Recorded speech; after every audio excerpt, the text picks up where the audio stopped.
liberal or Republican. Well, if you pick a side, then you're done.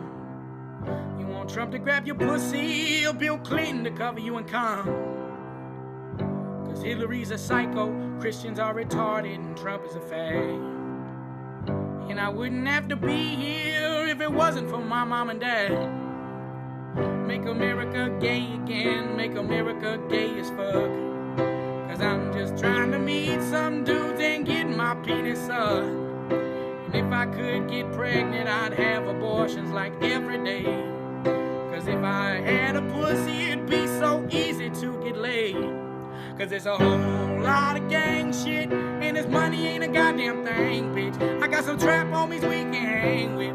First they put a strap out, then they aim it. Cause it's a whole lot of gang shit, and this money ain't a goddamn thing, bitch. I got some trap homies we can hang with. First they put a strap out, then they aim it. And why don't Catholic priests just go out and fuck girls? It would save a ton of little boys around the world. And if God really has every single thing he needs, then why the fuck does this asshole need 10% from me? And I'm tired of paying so much goddamn income tax. 30% of my income, you didn't earn that, give that shit back. If I had to choose a hero, well, it would probably be Nick Cruz. Cause the best thing about school shooters is now I don't gotta pay for your dumb kids' food. Cause it's a whole lot of gang shit, and this money ain't a goddamn thing, bitch. I got some trap homies we can hang with. First they pull the strap out, then they aim it. Cause it's a whole lot of gang shit, and this money ain't a goddamn thing, bitch. I got some trap homies we can hang with. First they pull the strap out, then they aim it. And once your daughter gets to high school, well, it won't be long before she gets fucked. First she'll get her cherry popped, then she'll get cheated on, then she'll get dumped.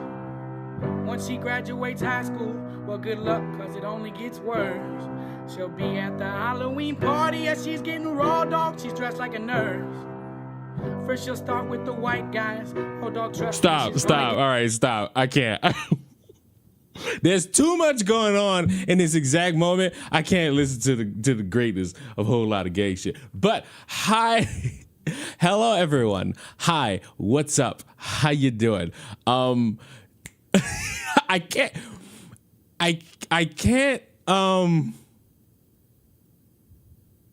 with a straight face, I cannot do this any form of justice. So I'm gonna just rip it, and I'm gonna rip right into it, because as you know, for a while now, we found something outlandish to read on stream for everybody. And you know, I was waiting for the moment to come when the topic of dating would come about, and sure as shit comes out droopy and brown, I found the 16 mistakes you should never make when it comes to women and the dating market. And the first one, never eat a woman's. Now, I won't lie, I did read through this, and the more I read through it, the more it reads like somebody just trolling for engagement. I won't lie. But as you all know, somebody out there, somewhere, is going to look at this and take it seriously. Someone out there is going to do it. And if you're someone who read this and you suddenly raised an eyebrow and agreed, pump the brakes, champion. There's a reason why women not touching you, and it ain't because of you not eating puss. You can't make me as crazy. But let's read it. Why not? Eating a woman's pussy not only makes you look weak, it also means you're ceding your power to her as a man. She should suck your dick instead. It shows your dominance, and as a man, you need to dominate her too. Number 2. This is probably the only one that I'll end up agreeing with. Maybe there's another one. Don't sleep with another man's wife. A man who goes for another man's wife is practically signing up for an early retirement from life itself. You're risking your safety, your sanity, and maybe even your savings, all for a bit of thrill. Think about it. You're putting yourself on the line because one of the bad decisions and one dangerous woman. There's a world of women out there. Man, go find one without a built-in danger clause. Choose one, make her yours, and skip the drama that comes with borrowed territory. Life's already tough enough. Don't add someone else's angry husband to the list of things you're dodging. See? It's pretty good. It's pretty good advice. That one's pretty good. Okay, so it ain't all bad. It just opened up very drastic. We don't care about that. Number 3. Don't be gentle with a woman in bed. Most women aren't daydreaming about a sweet little cuddle session. They're craving excitement, intensity, and a man who could take charge. A little roughness and well-timed spanked, a hand on the throat, or pressing her up against the wall isn't just for the movies. It taps into that primal attraction. Women are wired to respond to confidence and strength by taking control and knowing when to turn up the heat. You are showing her that you know what you're doing and that she's in good hands. Just remember, though, dominance is a dance and consent is the beat. First of all, step 3 immediately destroys step 1. Because what the fuck? Eating pussy aggressively is a pastime enjoyed by champions, and you can't find 50 bitches who wouldn't want they pussy savaged. Number 4. Never, oh Lord, here we go. Never show your vulnerability. Showing your vulnerable side might seem like a bonding move, but with a woman, it often backfires. She wants a rock, not a lifeboat. If she sees you stressed, broken down, or overly emotional, it can shake up that image of you as her strong, unshakable guy. The truth is, she craves stability and strength, and too much vulnerability can look like weakness in her eyes. If you need to vent, do it with the guys. They get it. They won't think less of you, that's a lie, for having a rough day or for feeling the weight of life. With a woman, keep your armor on. She'll respect you more for it, and you'll keep that man she can rely on vibe intact. This depends on the woman, because if you keep that hard rock shell, she's just going to complain to her bitches about how, oh, well, he never opens up and I need someone who I can talk to. I don't need him thinking that he can't come to the space of me and not feel safe and secure. It takes 2 to tango with everybody's vulnerability. And honestly, if you have an individual you getting it into and you can't trust them with any form of information, hey, go ahead and cut that loose. It ain't really a space for you to really feel safe and secure. If you can't open up even just a little bit, that speaks highly. But my clarity aside, number 5, never ask a woman to marry you on your knees. Save the kneeling for God and your parents. Huh? What I'm kneeling to my parents for? Those are the only people you ever bowed down. Huh? I don't know about that one, because that kind of needs to fit into a category of the parent. If your parent didn't raped you, then I ain't no bowing down to them at all. When it comes to proposing, stand tall. You're not begging for a favor. You're making a commitment. I would think that's what the wedding is for. Getting down on one knee might be the romantic way, but a high value, oh God, there go that fucking phrase. But a high value man knows he doesn't have to kneel to earn respect or love. Let her know she's got a strong partner, not a servant. Stand beside her as an equal, not below her as a subject. Stay grounded, but never bow down. So we're getting back into like that weird territory of things that seemingly make sense, and then other things that's just, okay, insecure men trying to bring back their peak masculinity, which was just them trying to figure out what a woman could actually be like. Shitty promotion of a book. Good Lord. This, oh no. This that miserable bitch talk. Oh, no. We got to read it anyway. Number 6, don't chase her.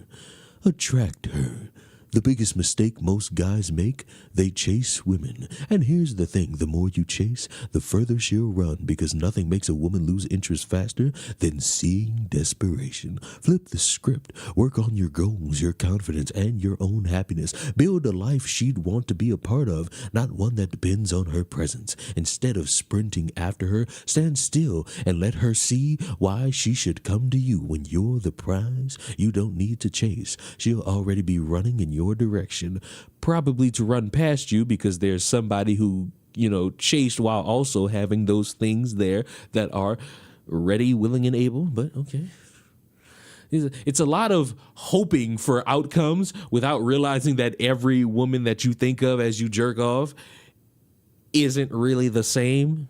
So, just a little bit of hindsight. You could think that every woman is the same because you only see and observe them through the lens of podcasters who only bring you these dumb bitches who clearly don't have a father. You could do that, or you could realize that while there are women out there you wouldn't touch with a 10-foot pole, there are women who give off that essence that only attracts the mind and the heart.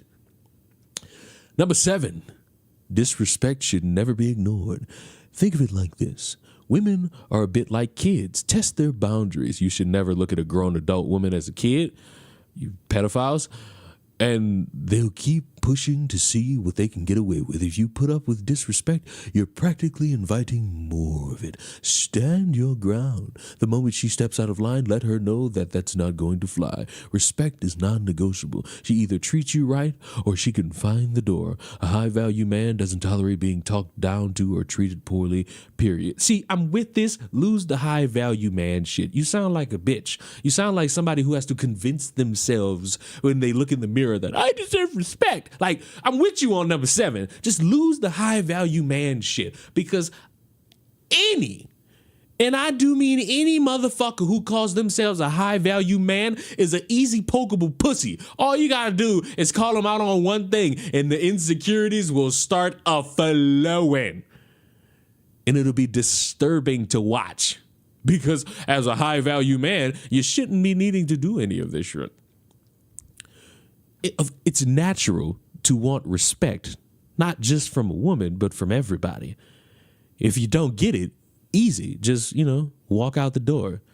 Just cut the high value man shit, because 9.99999999999999999 out of 10, y'all really not high value.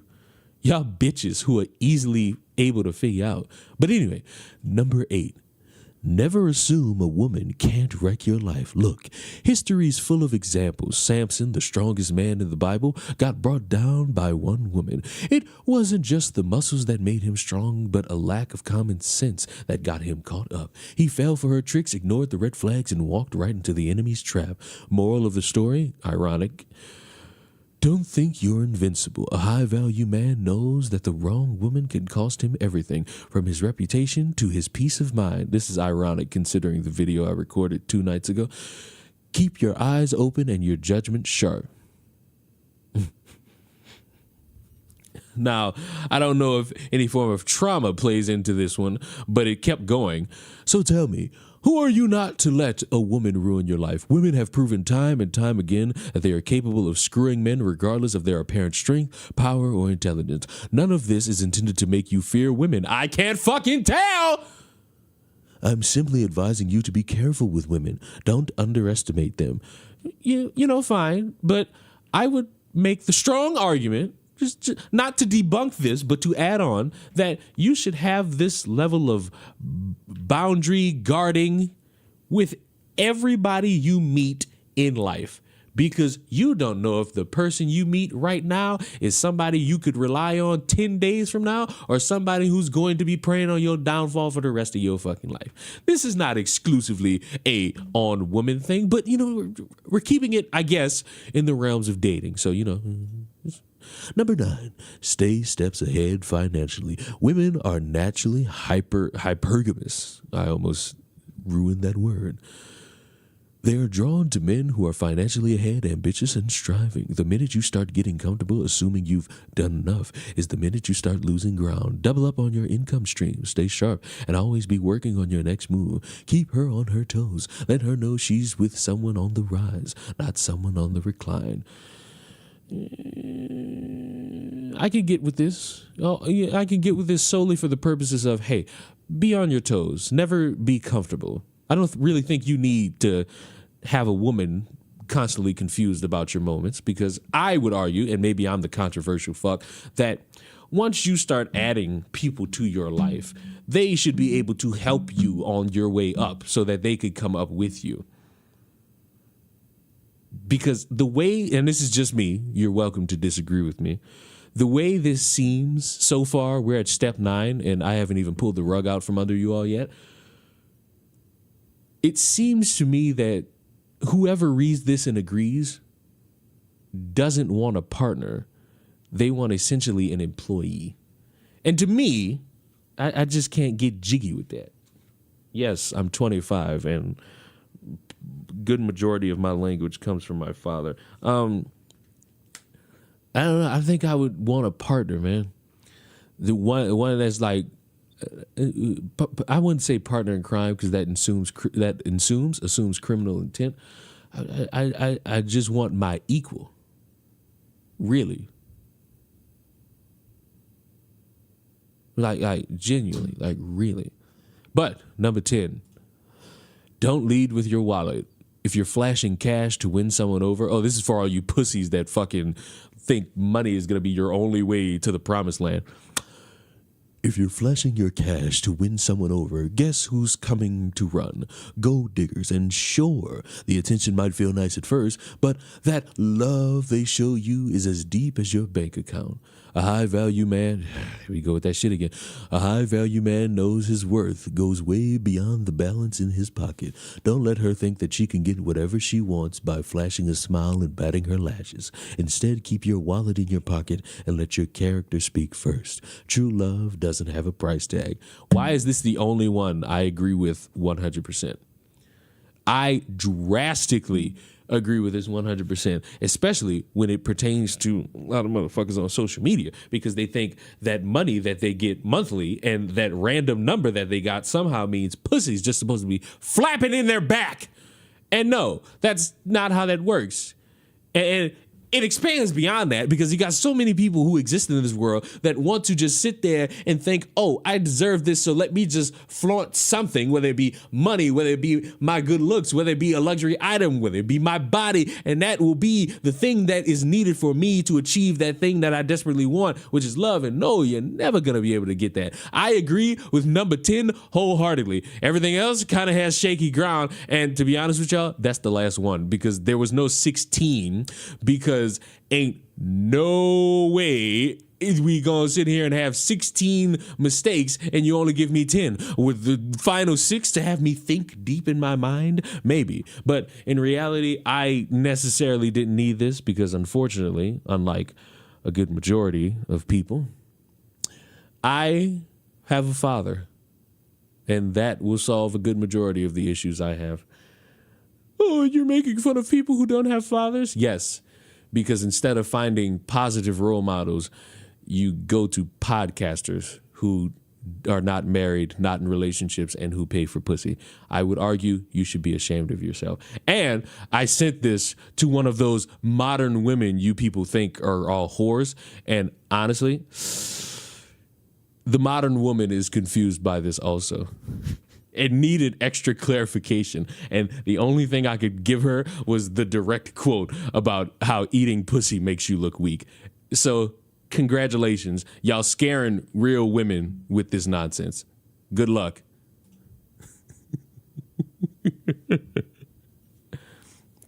Hello, Leon. It's the season of the witch. Shut up. Also, I turned off notifications, but I feel like I need them back on because I find you streaming so randomly. What are you talking about? What is this? What is this blatant lie upon my body? Like, what is this?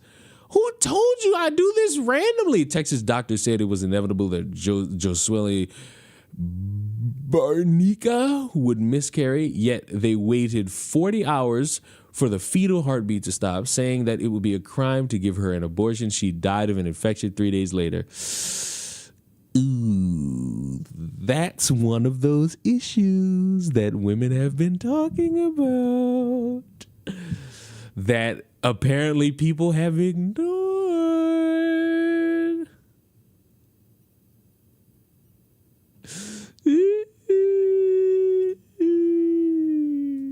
That was one of those issues women were talking about when it comes to Trump and all this banning abortion. The fetus was on the verge of, shut up, Gaming Witch. The fetus was on the verge, I'll get to that in a second. The fetus was, because it's very funny, and once again, Leon's right. The fetus was on the verge of coming out, its head pressed against her dilated cervix. She was 17 weeks pregnant, and a miscarriage was in progress. Doctors noted in hospital records at that point they should have offered to speed up the delivery or empty the uterus to stave off a deadly infection. More than a dozen medical experts told ProPublica. But when Barnica's husband rushed to her side from his job on a construction site, she relayed what she said the medical team had told her. They had to wait until there was no heartbeat. It would be a crime to give her an abortion. For 40 hours, the anguished 28-year-old mother prayed for doctors to help her get home to her daughter. All the while, her uterus remained exposed to bacteria. 3 days later, after she delivered, Barnica died of an infection. Ooh. And you know what's sick? You know what's sick is that when conservatives or these dipshits who want to pretend like they're not, but really do a bad job of masking it, say that shit like this ain't real, or statistically it doesn't matter because, it's just 1%. You invite that shit to grow to 2, and then 5, and then 10, and then 20 if shit like this don't get addressed. And I can't even fully put it on the doctors. The doctors hold a nice portion of the blame here. But the reason these doctors get strapped is because of the laws put in place where, not worded properly, the doctor could go to jail for performing an abortion. That's why when you get raped or you got a fucking incest baby, you see these people traveling from state to state to get this shit so that they don't have to fucking have a doctor go to jail, and they don't have to deal with a miscarriage or a fucking rape baby or an incest baby. And I'm gonna never forget, the reason I got banned on Twitter was because I was arguing with a bunch of people who tried to say it was God's will that a 10-year-old was raped. And when pressed on that, none of these motherfuckers wanted to give a direct answer. They wanted to word salad their way out of it. And that shit don't work on me. And then it was funny when a motherfucker said that I got banned for wanting to fuck children. No. Matter of fact, can I to this day find that? Is my Twitter still... I know my Twitter's banned, but do I still have access to my old tweets?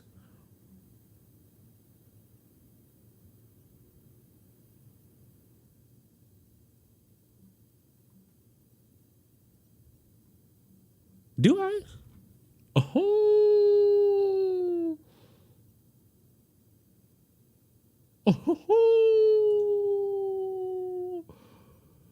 Daddy thinks he's found it. Can I play the video?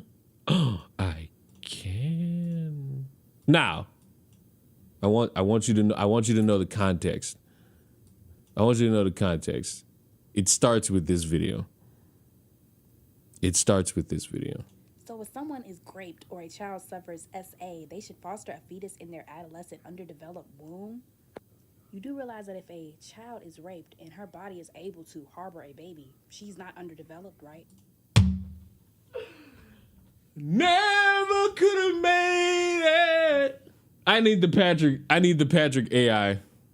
That's gonna be my new thing from now on. Whenever I get stressed out,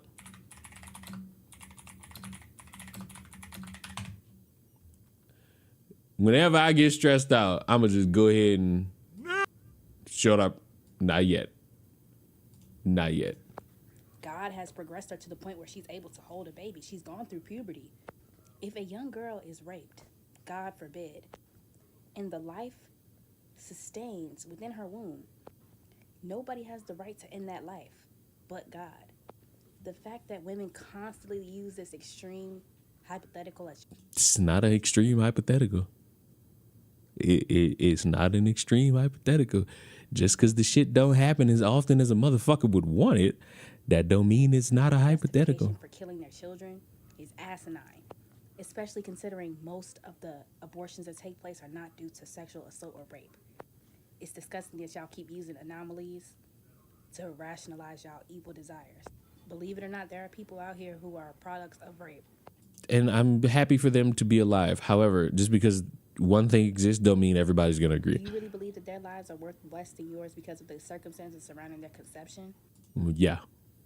You rape a 10-year-old and that 10-year-old is pregnant, go ahead and go get that child an abortion. So, Daddy, God has progressed her to the point of having a baby is indeed a wild statement in reference to a 10-year-old being raped. And I stand by it. And I had a prayer grandmother. Is a 10-year-old's body developed enough to be raped and have a baby? I want to see something. But I had a plan. But I had a plan, grandmother. But I had a plan, grandmother.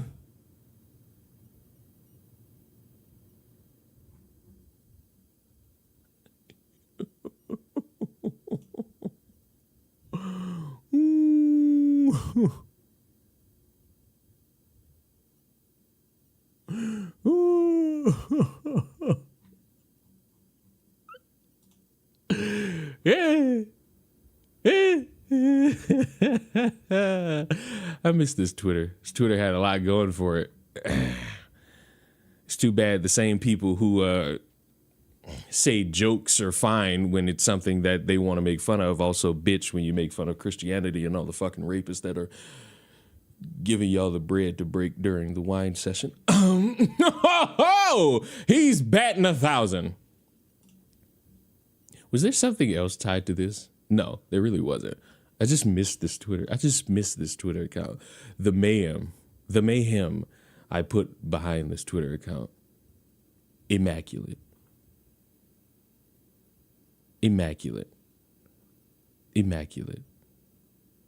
I miss you. I miss you. Maybe one day I'll have you back. Maybe one day. So that I could rain down upon thee yet again the battles, the trials, the tribulations. But until that time, I got nothing going for it. Damn it.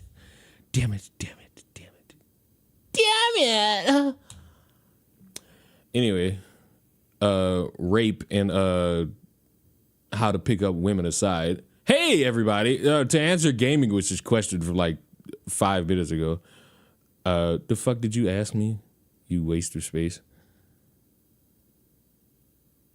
Where's this question? What's your thoughts on Nick's stream last night? Whoever that woman is he's mad at, she called everybody a man in that chat. And I, every time that will occur, will loudly say that I'm a transgender. I will loudly say that I'm a transgender. Also, Alex is mad at me. Alex is very upset at me. And you'll see why in hilarious fashion. So, last stream, yesterday, day before, you might have noticed I had a good thumbnail.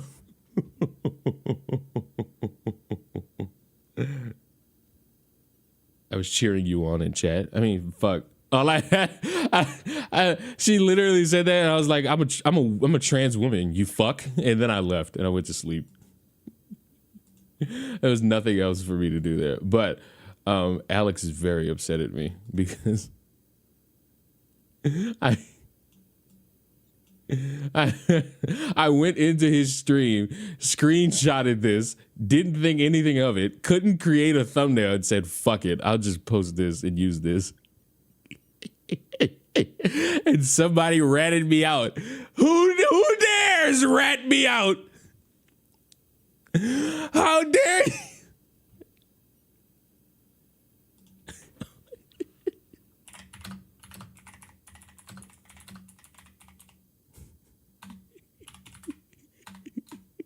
I was ratted out. It's a pretty good thumbnail, yes? I'm shithead. That is really right. It is. Duh. The fuck? Now, there's a problem afoot in gaming media. I'm gonna give y'all two options. I'm gonna give y'all three options, actually. What did I walk into? I mean, how do you want it? You want to revisit the rape? You want to? That's a bad sentence to start with, just so everybody's aware. It's a horrendous statement to start with. It's horrendous. What is this? Who sent me this? What is this? Oh, this is that comic. This is a comic, yo. I think. Give it up for the one and only Tony Hinchcliffe.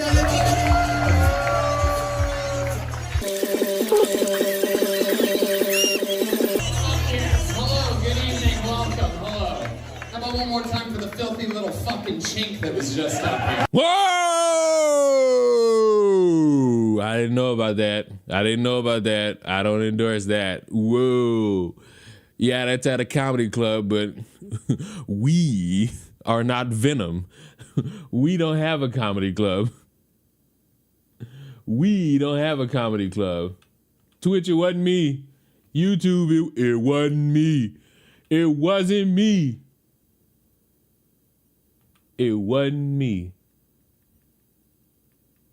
Oh shit!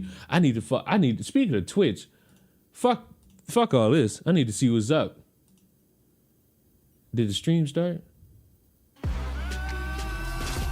Oh no, this is not even a breakdown or nothing. This is just a fucking regular ass stream. Did I check? I did check to see, but I don't know when they drop. I don't know when the thing drops. Rise to the ranks, came in Rucker. All right, but a write-in? Do I need a write-in? A 92 cornerback go nasty. A 92 cornerback when I got a 93 quarterback and a 91 cornerback.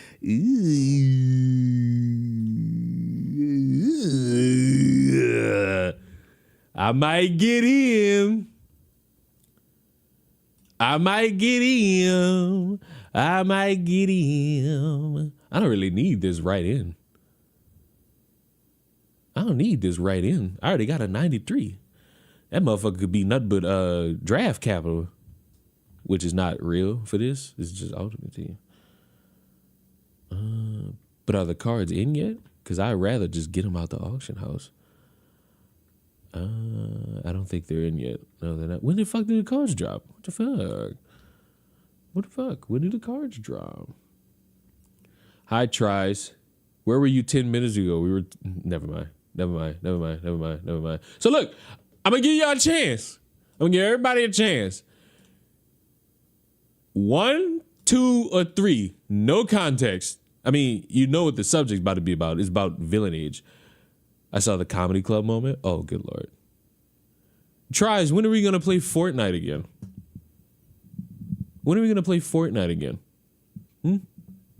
I know you hate me, but when are we going to play Fortnite again? So look, I know usually, I know I just say it no context, but I'm going to be honest with y'all. I'm going to be 100% honest with you right now. If you pick 3, it's not my fault. If you pick 3, that's your fault. So I'm going to put that precursor out there. If you pick 3, it ain't my fault. It's your fault. I'm not changing it. This is how I had it set up before I started the stream. If you pick 3, it's your fault. We want 3 now? I don't think you want 3. Like, I'm being honest. I'll just wait. See, what a safe option. Get it over with. Well, Dragon Age, the Veilguard reviews are dropping. It's quite possibly the most woke game that we'll get this year, which is saying a lot considering we had the colossal failures of Concord and Dustborn. But this looks... Remember, y'all said get it over with. Never would have made it. I'll just have this ready. I'll just go ahead and have this ready. So, context to what is currently developing in the gaming world. There's this game called Dragon Age. I think it's an RPG of some kind. If I'm wrong about that, oh well. And the controversy stems from a bunch of reviews coming out. Some of them overly positive, not really ripping into anything of the game. And of course, people are saying, oh, you're shilling. And then there's another aspect of it where people were reviewing the game and apparently were asked by the developers not to mention a specific thing, which people found out was like a non-binary storyline or character, which set the alarm bells off for some people. It's like, why don't you want to mention this? Why was this not mentioned? Is it more woke propaganda? And I fucking watched IGN's review because they were the ones that kind of hinted at it. And I'm just like,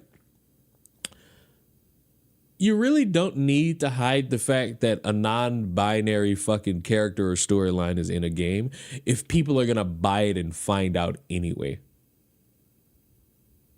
And you don't really quell the fire of people who are saying you're shilling if you don't mention it and you try your damnedest to make it seem as if it's bigger than what it is. Because to me, and I could be well alone in this, it's just a fucking character. Does the game play good? Is the story good? If it's not, then fuck. If it is, then who cares?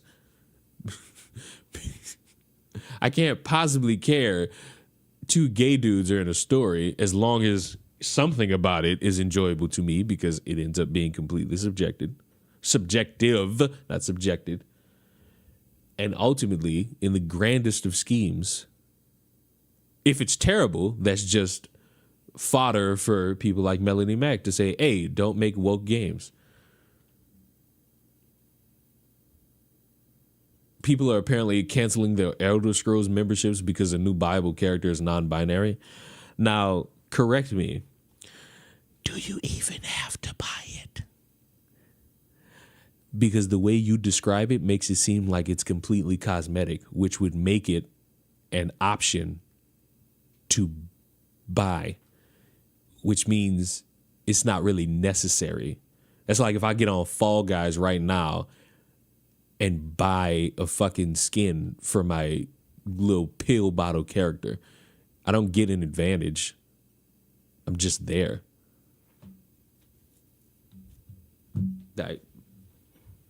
But you all picked 3. I have this in order. This was number 1. I showed you this.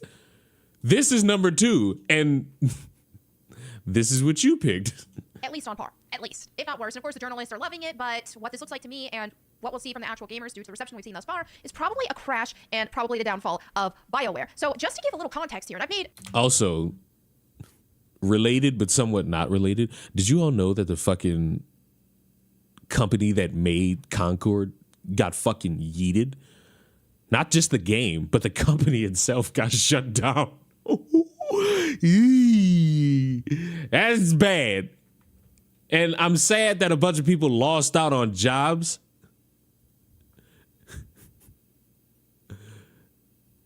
Maybe next time, don't spend $400 million to make a live service game that plays like utter shite. Because you know how many Sly Cooper games we could have got with $400 million? At least 2 with a 3rd one in development.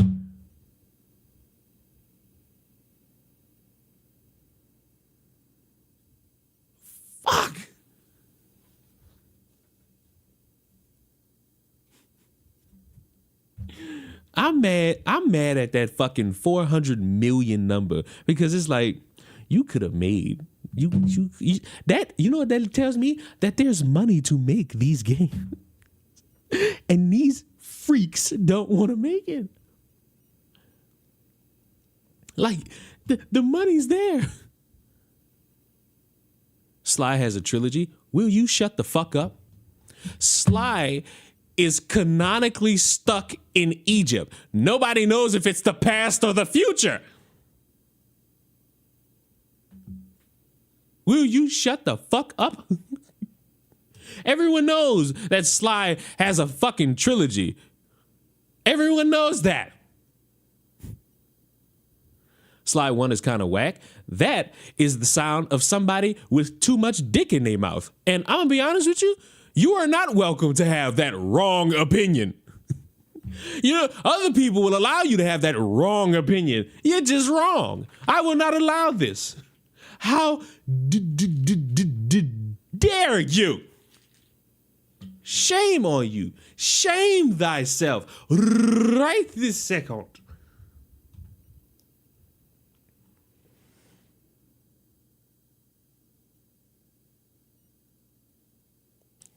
That's enough.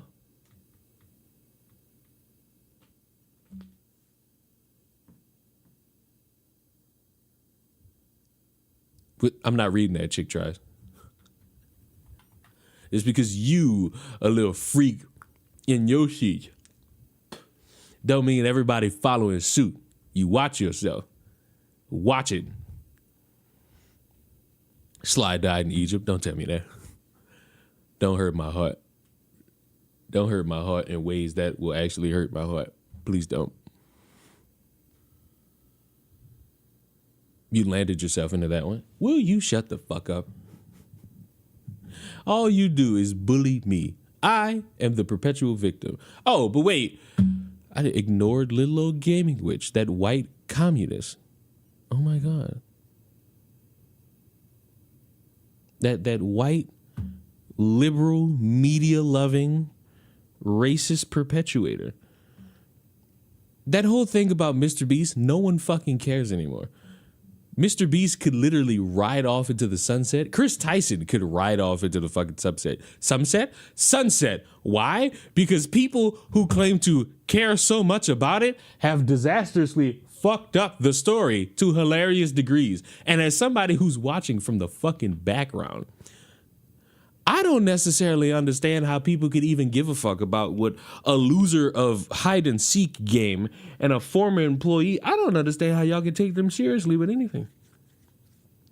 Those people fucked that story up and are now misconstruing certain moments in time to make it seem as if, oh, all these things happened under one umbrella and the context of it doesn't matter. It's like, you're ruining your own fucking argument, and then when you're getting mad at a fucking YouTuber pointing that shit out, you're inviting more conflict than you would even enjoy. Yes, I saw how that woman was mad in that man's chat. I was participating until I got tired. She literally called everybody a man there, and I had to speak up for my trans brothers and sisters. Because unlike you internet people, I actually care about the trans community. I want them to be equal with me. I want them to be able to handle criticism with me. And I want them to realize that somewhere out there are bad people who are transgenders. I just realized that these things drop at 1 o'clock and not 10 in the morning. Damn it. Damn it. So anyway, back to Dragon Age while I crank a 40 in ranked Fortnite. Because, you know, that's been my kick for the last couple of hours. Not hours, it's a couple of weeks. I've been just sitting in Fortnite doing the do and how the do does the do, you know? Multiple videos about this game, right? I've talked about the top surgery scars. You know, here is a universe with magic and fantasy. And so instead of drinking a potion or having a spell take the breast off of the character, they instead opt for elective surgery and scars because that character doesn't want to be the woman that they are. Okay, make it make sense. So this is the director that, which, by the way, okay, here is the director of the game and what he is saying. He's trying to pretend to be a woman, but he's not. But just to give you some context of who's leading the charge on this game and what you can expect, especially if you've been on the fence not knowing if you wanted to buy it, well, this should help answer your questions. It makes Tosh a really special companion for me. All right, yeah, I have to talk about the steamiest romances. All I can get, for me personally, I'll just speak for me personally, but at the culmination of the romance arcs, I'd have to say Tosh. Tosh is this thing. The whole Strike 1, 2, and 3. You see how easy it is to just look at something. You see how easy it is to, on occasion, just watch something and then you realize you don't want to watch it and you just give up. Like, life is a little bit more enjoyable to realize you don't have to keep staring at a car crash, especially if it's not your car. You can literally just turn the shit off. Like, that was strike 1, 2, and 3. Like, it gets boring hearing these same buttered up anecdotes. Like, I get bored. You know how they tell motherfuckers to come up with a new thing to say? Like, can y'all come up with a new thing to say?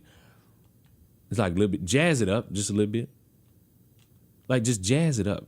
Like, fuck, it's just so boring. So boring. There's no entertainment in it anymore. But now we watch people who will not bore me to absolute death. Speak! In this Dragon Age The Veilguard review, we're going to be talking about why we're actually not doing a review for The Veilguard today, why this should matter to you, and why it's important. We don't normally make videos like this on the Vex for Life YouTube channel. We typically stay out of drama. You'd be hard-pressed to find more than a handful of these across the entire 3,000 some odd videos we've ever made. But what I want to talk about today is going to impact the way that you watch reviews today, the ones that are coming out today. And this... I don't know how this video is going to go, but none of this is going to impact how I watch reviews because I know to not really listen to shills and people who you could clearly see are just saying something so that they could potentially, the next time people make a game, get invited to any form of early access. Let me help y'all. Let me give y'all an example. There is a game franchise where it's clear as fucking day a lot of motherfuckers are buying themselves out and lying to themselves, not for any form of respect or reverence in the community that they claim to care about, but because they want to be invited to the next event the next time the game comes out. And that's 2K. 2K is riddled with a bunch of people who ignore valid criticism about the game, act like the game has only minor tweaks, or they completely gobble that shit up wide, and then you see them at the next 2K event. And then their credibility is shot. And then the people who actually critique the game, critique the controls, critique the fact that this wasn't even a critique. It was just a massive skill issue that motherfuckers couldn't shoot because they refused to want to be able to time their shot after bitching about the game being so easy for years. Literally the last two 2Ks have been you having to learn your shot and time that bitch. And these fucking casuals complained like a motherfucker because they couldn't hit every green. And what happened? They updated the game so that what? Shooting is easier. Congratulations. You people that suck at a game now got it easier. Hope you're happy. I hope it mattered. Because to me, it didn't matter. You know why? Because I was able to time my fucking shot. But you know why I stopped playing that fucking game? Is because you dick suckers thought that you were the main fucking characters, and every time I got into the fucking wreck, you ruined 2K. You know what I said? I'm not about to let this shit stress me. I'm not about to let this shit stress me. I'm just worried about the stories in video games. I'm not. And I'll tell you why I'm not.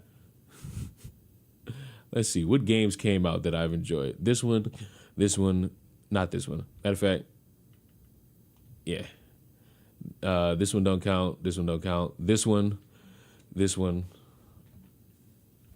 What other games have I? And that's pretty much. Oh wait, there's one more. There's one more in there. Not that one. Fuck Assassin's Creed Mirage. Where's another Crab's Treasure? You really like? And Black Myth Wukong. Every game ain't gonna be this 10 out of 10 Gangnam Style fucking thriller. A lot of shit's gonna shit the bed. Oh, also, Spider-Man 2.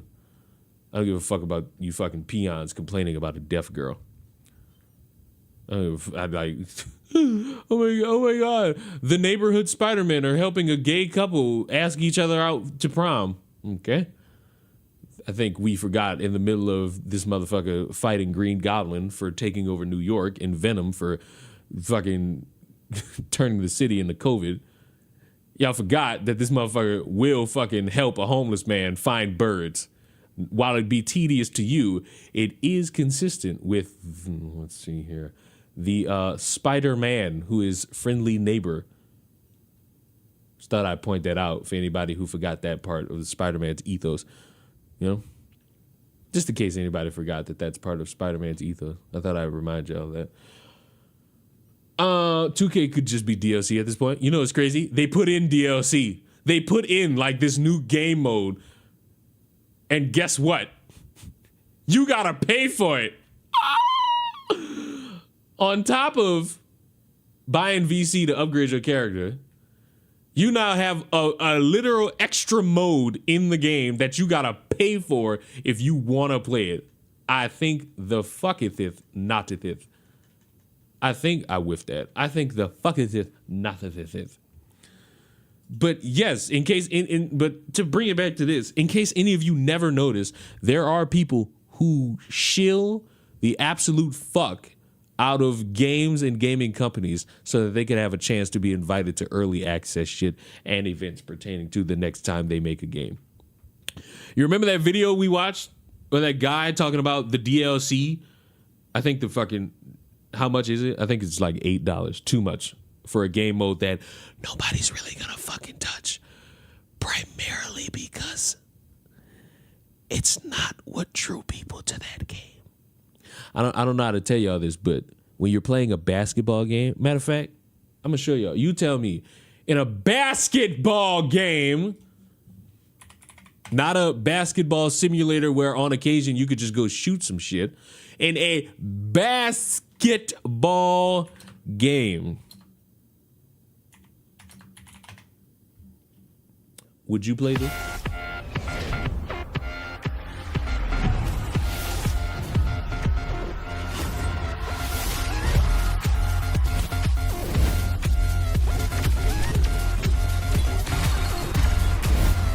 In case anybody wanted to know, what in the Epic Games is this? This feels like a troll. How can y'all put this in the game when the main game is struggling? Been playing 2K since 2K8. I wish I were exaggerating when I say this, but this actually might be the worst idea in 2K history. So instead of focusing on the basketball game, you want to focus on a completely different thing in a basketball game that's got its own issues. Why don't you put a poll online to see what people want, because this is not it. I'm a grown man. How will this help me shoot better? That was a favorite one. I have a favorite one. How would this make me shoot better?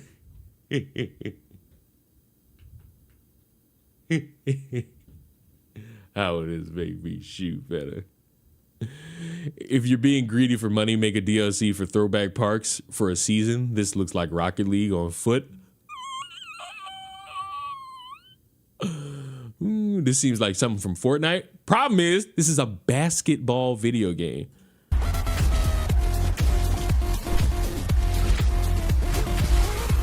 Like, I could forgive this if Rocket League did it. Like, oh, Rocket League wants to do a humanoid version. I could forgive that.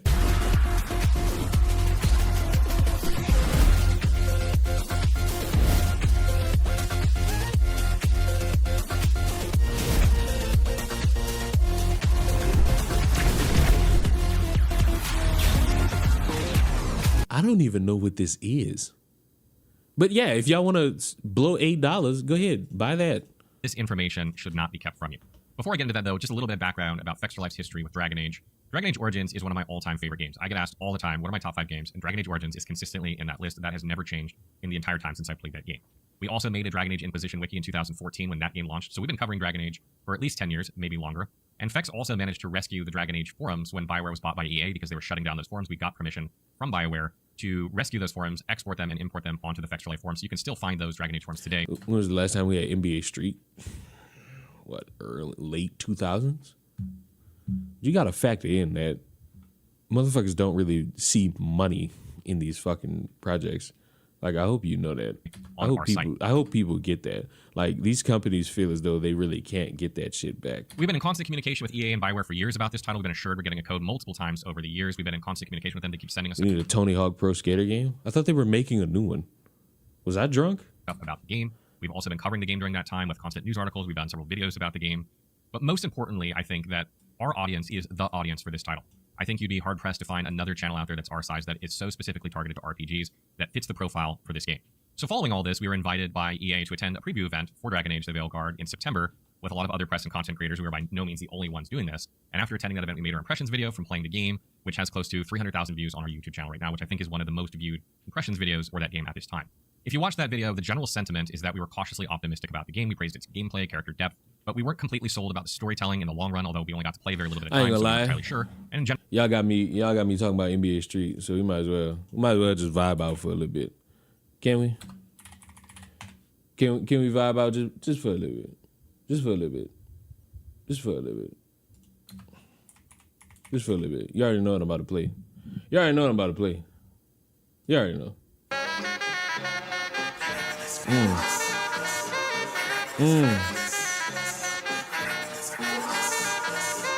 reminisce. Come on, bro. One of the best gaming theme songs ever.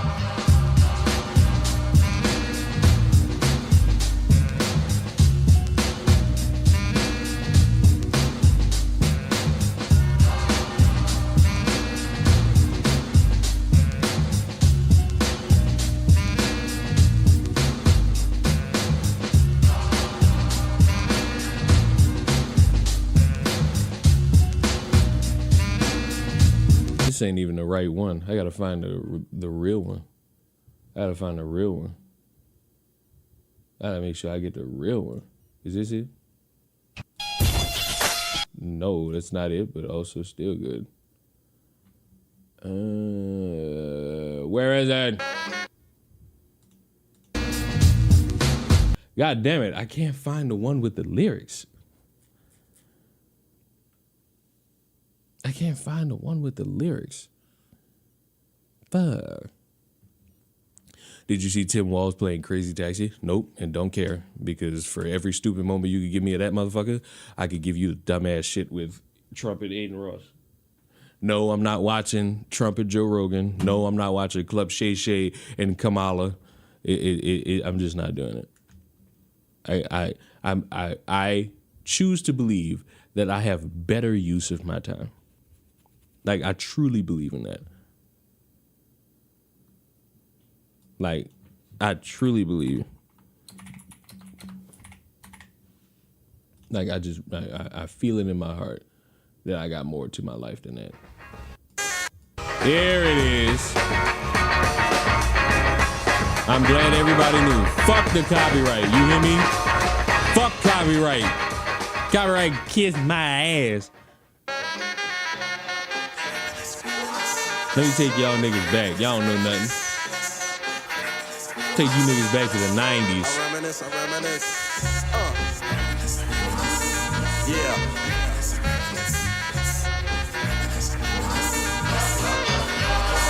I reminisce for a spell, or shall I say think back 22 years ago to keep it on track. The birth of a child on the 8th of October. A toast, but my granddaddy came sober. Count all the fingers and the toes, now I suppose you hope the little black boy grows. 18 years younger than my mama, but I really got beatings cause the girl loved drama. In single parenthood, there I stood. By the time she was 21, had another one. This one's a girl, let's name her Pam. Same father as the first, but you don't give a damn. Irresponsible, plain not thinking. Papa said chill, but the brother keep winking. Still he won't down you or tear out your hide. On your side while the baby make a slide. But mama got wise to the game. The youngest of 5 kids, hun, here it is. After 10 years without no spouse, mama's getting married in the house. Listen, positive over negative for the woman a master. Mother Queen's rise in the chapter. Deja vu, tell you what I'm gonna do when they reminisce over you, my God.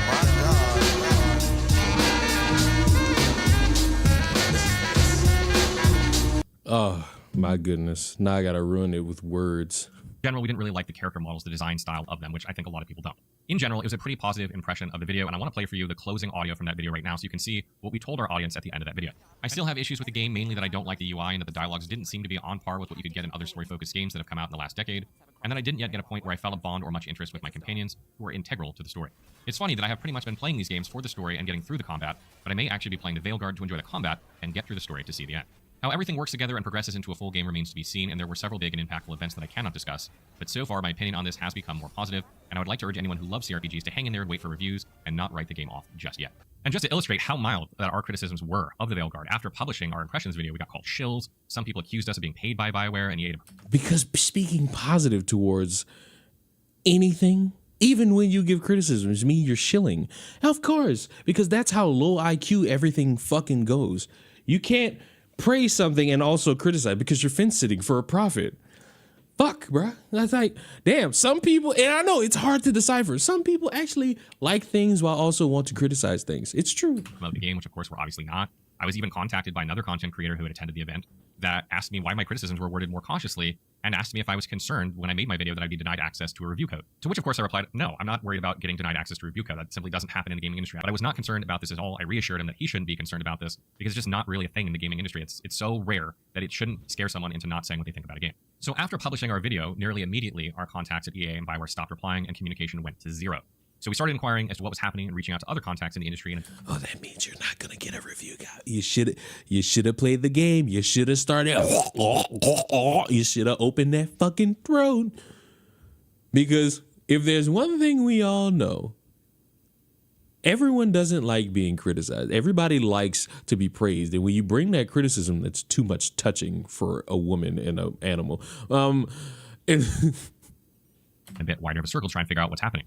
As a result, we discovered that we were essentially getting fake reassurances that we were getting a code to keep us happy while denying us access to the Veilguard. It wasn't too long after this that I began to be contacted by other press and content creators about whether or not we had a code. And generally speaking, I get this a lot. People tend to ask me whether I have a code or not because we generally get codes for all the big games. I'm not trying to brag. It's just simply reality. We have a large channel. We almost always get a code. And another... Is that the fucking robot from Sonic X?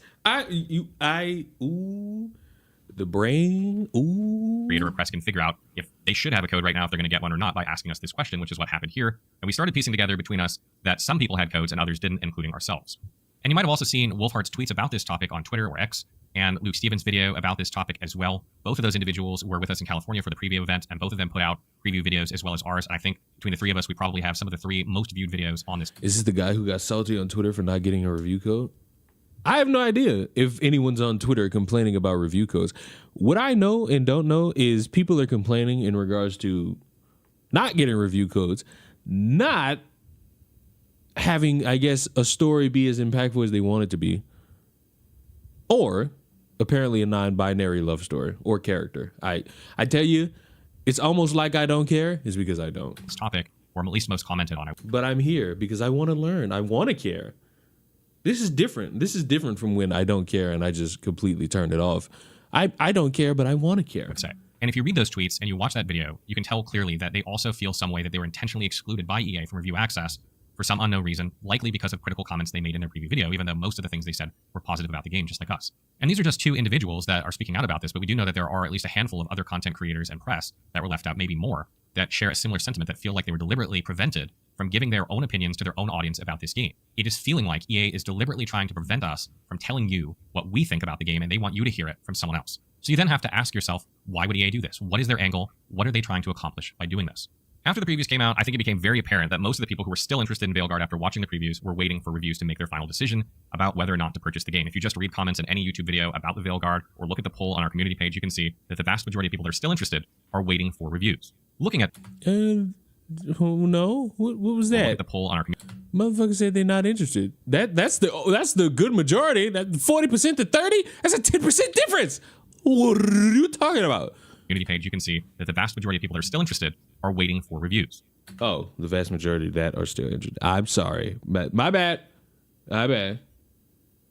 Looking at this, EA's marketing team... Is this a video about content creators feeling entitled to get codes? I'm not certain yet. Because the way it comes across so far is that we're supposed to be billed on how this affects, game reviews in the future. I don't really get the vibe of I feel entitled to a review. It more seems like, hey, I reviewed this game with criticisms and praise, and I went from getting a potential review copy to not getting one, and also being given the runaround about getting it. The team probably saw this and decided that they needed to make the reviews as positive as possible, trying to exclude those that might, give the game a 7 or an 8, while also reaching out and finding press and content creators that would maybe give the game a 9 or above. Just think about this for a second. If you're on the EA end and you're trying to manipulate review scores because you want high review scores, what are you going to do? You're going to research press and content creators and what they usually give to games score-wise to give you a general idea of how they're going to review your game. For us, we never give games 10s. 9s are extremely rare. Most games we give reviews to fall somewhere in the 7 or 8 range, while other places, you know who they are, always give 9s and 10s, and frankly, it's hard to take them seriously. And this is why I made this video.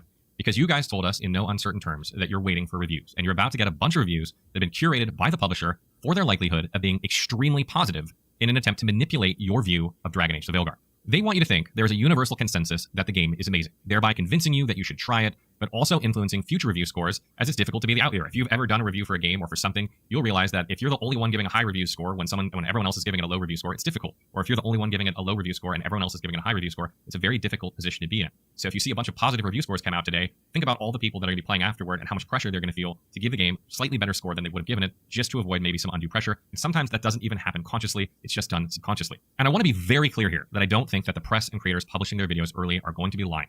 However, these reviewers have been screened to maximize the chances that you're seeing positive reviews. There will probably be some exceptions, of course. I don't think everyone's going to give the game a positive review. But EA is banking that those are few and far between in an attempt to keep the aggregate score of the game high. This has only happened one other time that I'm aware of in the some 10 odd years I've been doing this, and that is with Cyberpunk 2077, which... Yeah, niggas lost their pickle with Cyberpunk 2077. Niggas was acting like that was gonna be the GTA killer, and I don't give a fuck that it took an update for that shit to actually become decent. Fuck out my face. I was laughing my way to the fucking bank on that shit. You know why? Because that fucking game is trash. I don't give a fuck about any update. That game is trash.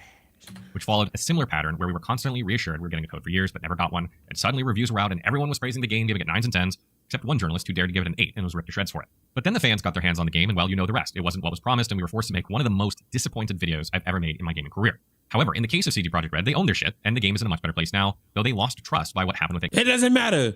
Rockstar wins. You know why? Because it takes 40 fucking years for the next Rockstar game to come.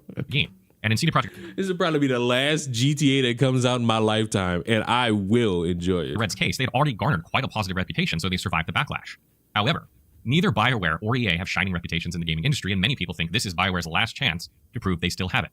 This is the worst possible start to demonstrating whether or not that is true. So what does this mean for Fextra Life?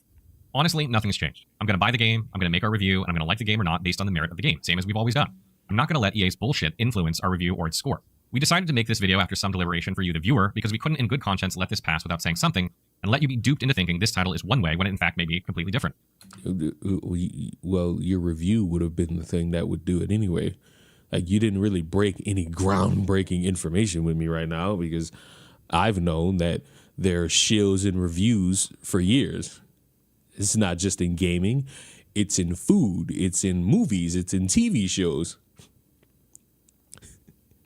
Would you like a drastic example of a motherfucker completely glazing some shit that everybody with a brain could look at and say, oh my God, that is fucking terrible? And for anyone who knows me, you know what I'm about to pull up.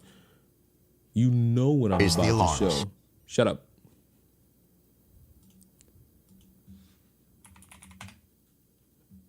I wonder if I could find it. It's in music. Oh, it's definitely in music. It's worse in... I feel like of all the places, it is worse in music. I feel like it's the worst in music. I don't know if I can find it. I found it! I can't drink. Who remembers this debacle?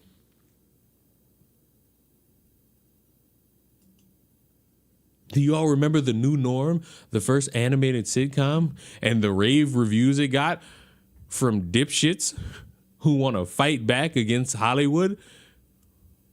Do you remember? Do you remember that this would be the thing to help win the fucking culture back? Do you remember?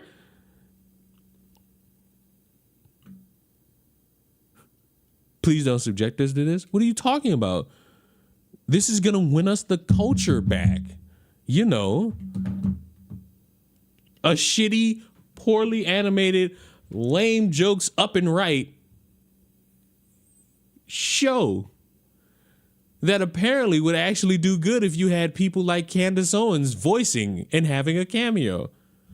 People that are in the conservative movement, everybody just make an appearance. Joe Rogan make an appearance. I wouldn't say Joe Rogan in the conservative movement. I don't know if Joe Rogan conservative or not, but it'll be funny if all the people that we like makes an appearance. I think Elon Musk came in here at this part right here. The smoke nights in Maryland, thank God for Elon Musk. And his shit post means X is the home for free speech. I almost forgot.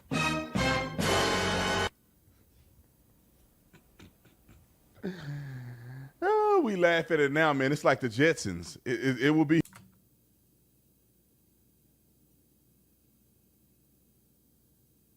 It's like y'all do shit to piss me off. It's like the Jetsons.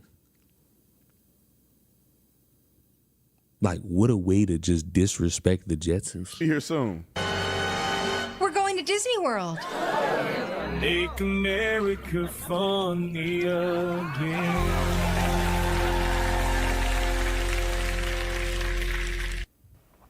Now just imagine, like I said, whoever came up with this is a pretty smart fella. Just imagine if all your favorite conservatives had a guest appearance.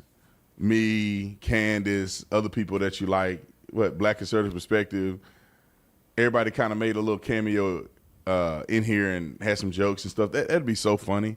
It's time that we do stuff like this to win the culture back. You named the unfunniest motherfuckers on the face of the earth, and you think that's gonna win the culture back?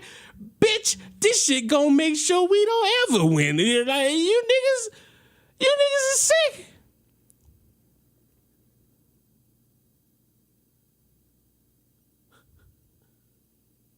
I've never.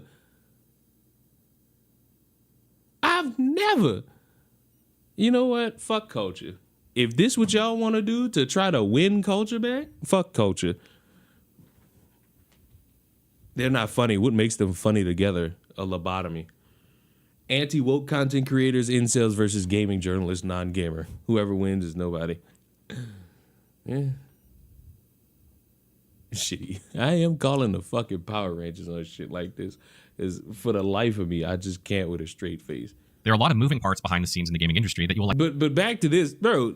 This shit is in all forms of media, and you're really not gonna stop it. The only thing you can do is just come out with a fucking review that is your authentic self.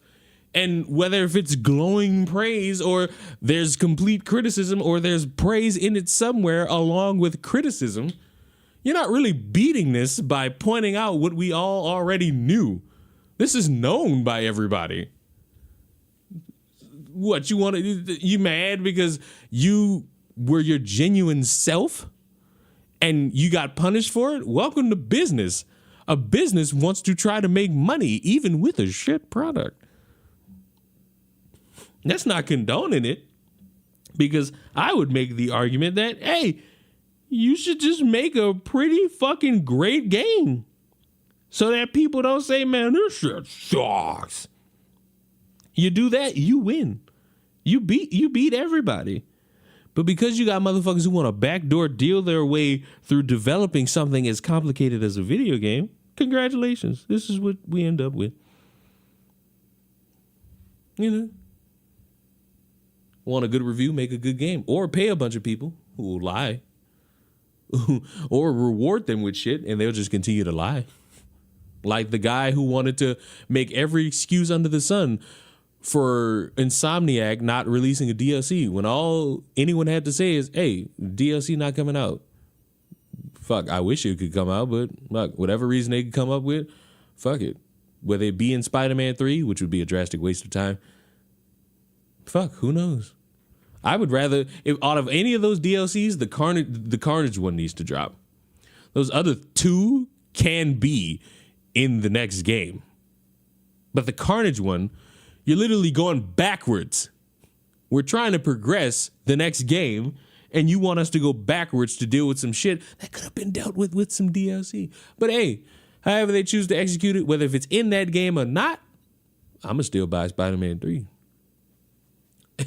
but trying to convince everybody after you didn't try to hype up people with DLC news here now, subscribe for more DLC news, and then turning it into maybe this story could get fleshed out in the Venom spinoff game. I don't know if you fucks know this, Venom's dead. The symbiote's gone. Symbiote is gone. Harry's in a fucking coma.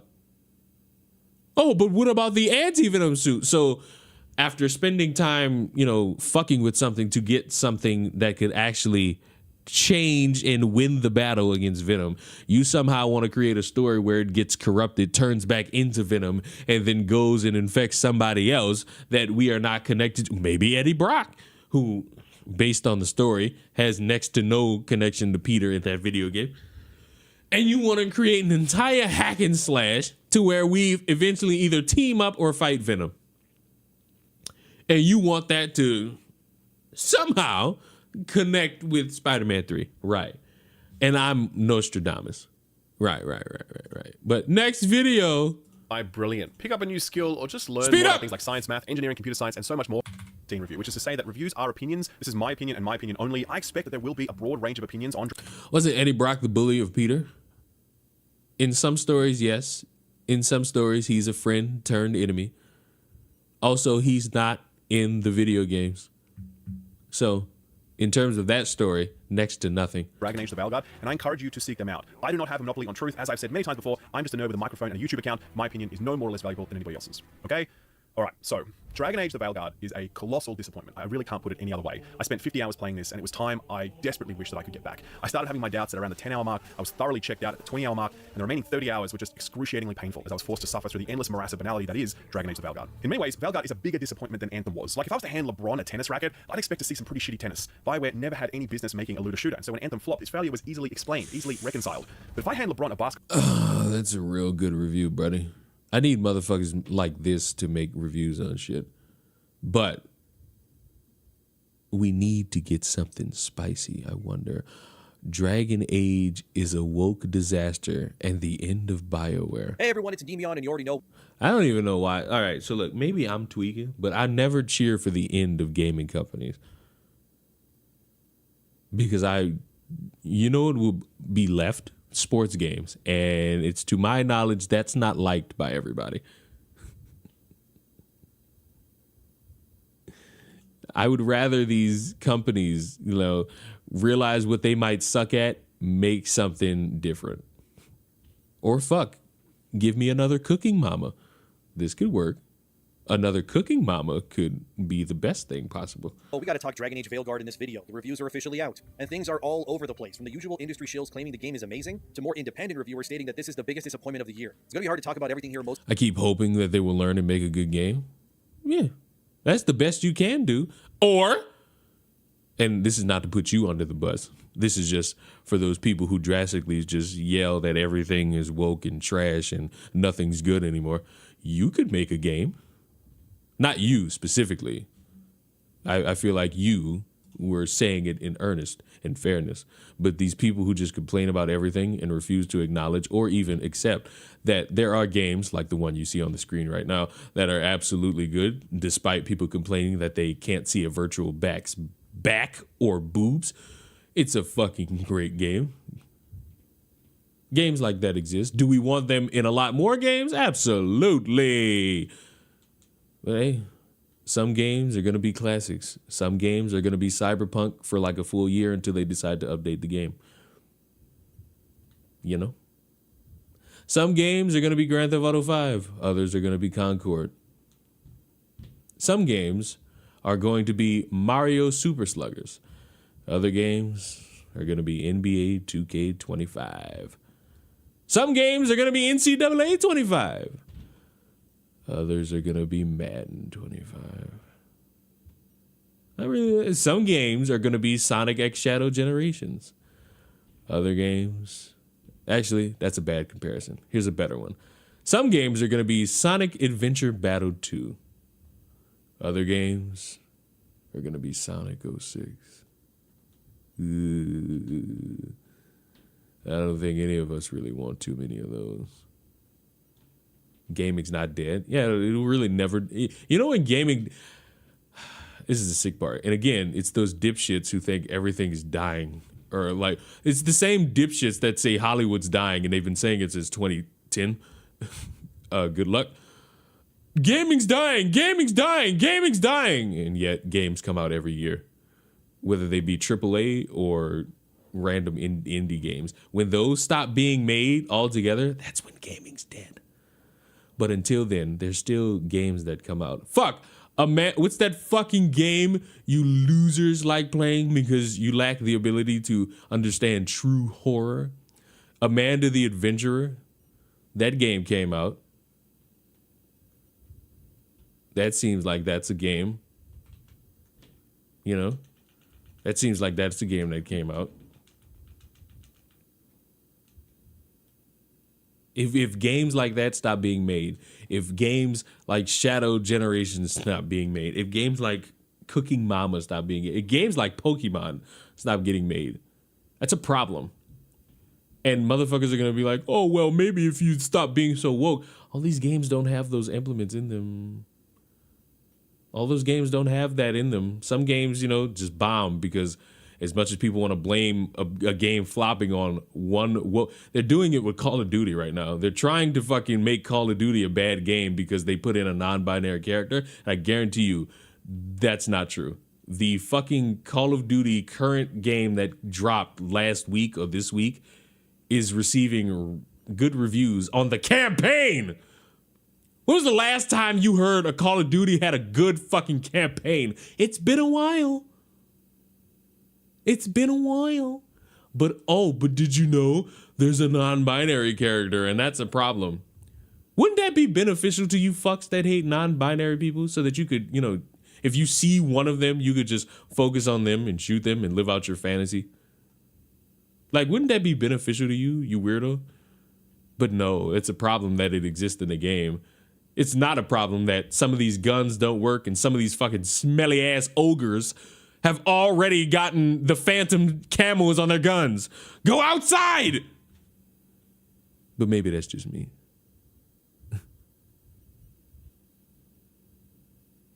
Maybe that's just me. They keep making the same game every year. Are you talking about sports games? I agree, with the exception of NCAA 25, because that game just came out after 14 years. I agree with you wholeheartedly on these sports games. And Call of Duty. But at least I still have Warzone, and that has a layer of fun to it. You know? As long as I get that, it'll be fine. Now, COD, yeah. COD does come out generically the same. That's really why I didn't buy it. Like, I didn't buy the full game, and I'll just stick to Warzone. Because I don't play team deathmatch. Like, I don't play team deathmatch. I don't play kill confirmed anymore. I don't touch that. And maybe it's my own fault for not appreciating gameplay, but fuck. Oh, and this is a drastic side note.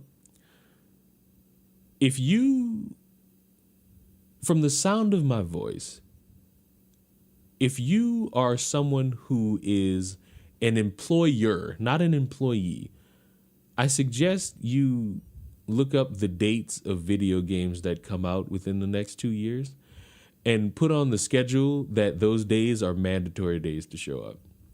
Because a lot of your staff is going to be missing in action when Grand Theft Auto 6 drops. And if you want to make sure you get full production out of your employees, find out the release date whenever they announce it and make sure that that day specifically is a mandatory work day. Also, I keep hearing good reviews about Dragon Ball. I was about to say Bandai Namco, but that's not what it's called. Sparking Zero. So, you know, that's another good game that's out there. But, hey, listen to these fucking epileptics. Gaming's dying for the worst. Gaming's dying because of indoctrination. The random call-in sick days. You know what's crazy?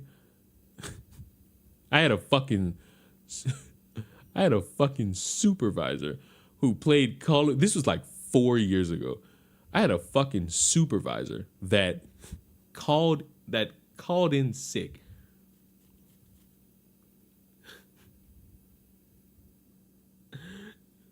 And this fucker was on his PlayStation playing Call of Duty.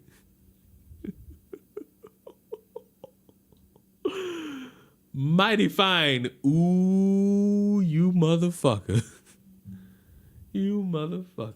Mostly because BioWare is going out of their way to DMCA anyone who shares clips of the game outside of official context, which is a terribly gross oversight on their part, but I will share some in-game screenshots at least. But it's very clear that BioWare is absolutely trying to control the narrative surrounding this game into steering the conversation and its Metacritic score into a more positive light to garner more sales in the long run. But what if I told you there's a financial reasoning for all of that? As we also know that EA executives get more money if Metacritic scores are higher. Well, funny how that works. But anyway, let's get into all of this. As of the making of this video, Veilguard is sitting at an 84 on Metacritic, 1 point lower than Inquisition and 2 points lower than Origins. Overall, it's the third worst reviewed game in the series officially, with only Dragon Age 2 having the lowest at 79. Of course, places like IGN gave the game a 9 out of 10, claiming the game is a triumph and definitely a Game of the Year contender for them.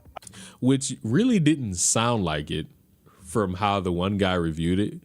He reviewed it like there's good things there, but there's shit that really keeps him not engaged as much as he would want to be. I already theorized this well over a month ago when the previews went out that Veilguard would be easily positioned to win Game of the Year across the board. I also wagered that it will also win at the Game Awards too, but for one simple reason, because it has all the right politics and current dayisms in it to ensure that it passes the litmus test for these modern games journalists in order to praise it. Remember that the Game Awards as well as various publications are obviously ran by industry people alone. And yeah, so that means you should support the real Game Awards where you pay $1,000 for nothing. Game Awards case anyways, we as the players have no direct power over which game wins what during that show at all. So if they wanted to, they could give best multiplayer game to Concord, and realistically, we would have no say in that either.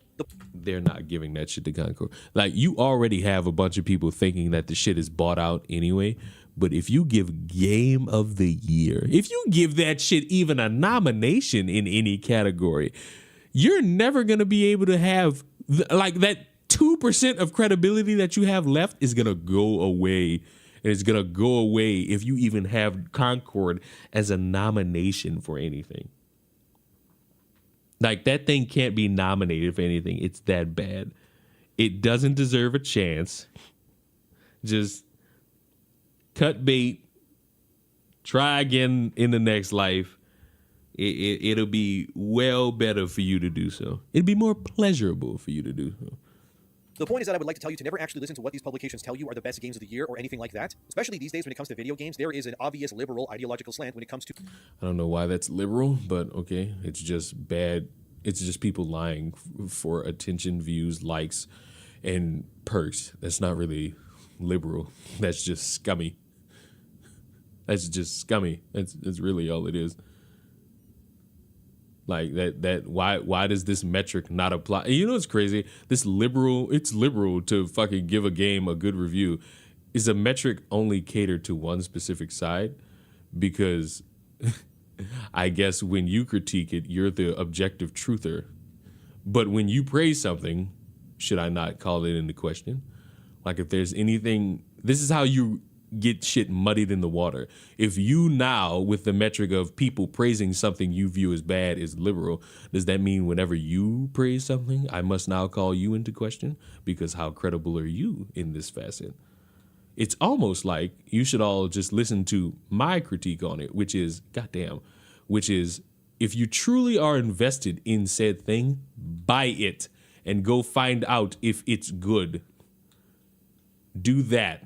That's easier to do. That's more of a substance worth doing.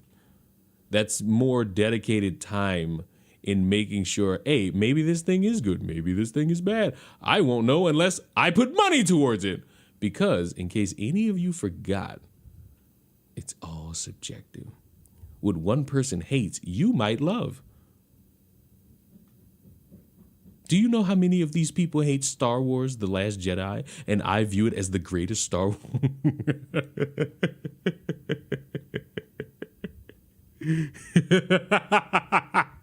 I think Star Wars sucks as a whole, just so you all know. Not the new shit. I mean all of it.